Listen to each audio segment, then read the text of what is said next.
The Gulls fly into NCAA playoffs versus Cortland. Thanks to the sports writers again for having us in for the luncheon. The last 2 weeks have been pretty exciting for us. Getting an opportunity to play in our first conference championship game, and even better, our first conference championship in program history.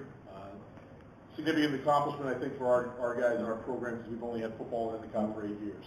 So, being at a place like Harvard that's had it for certainly more than that, and being around all these programs that have such storied histories, it's nice to be able to be in a position that we're in.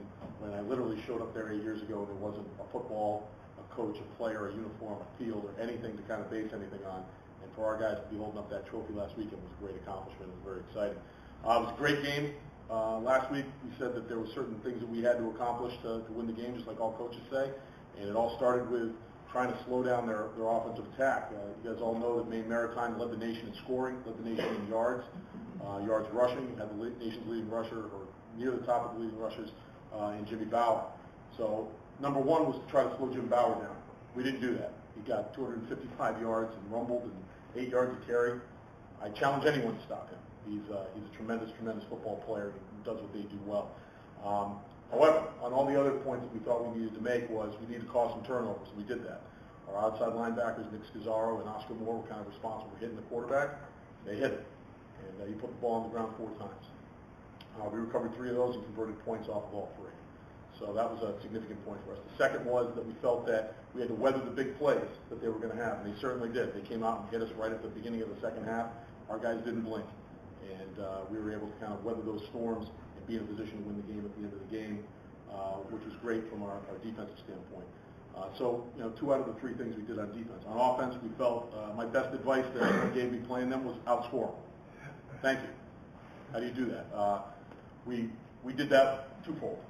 Our tailback, Mike Lane, had another tremendous game. He had 130 yards rushing. I think he had another 30 yards receiving to put him over 1,200 yards on the year.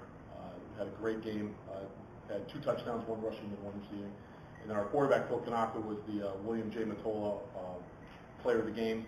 And Phil was tremendous. 27 to 34, 255 yards, 2 touchdowns passing, 2 touchdowns rushing, no interceptions.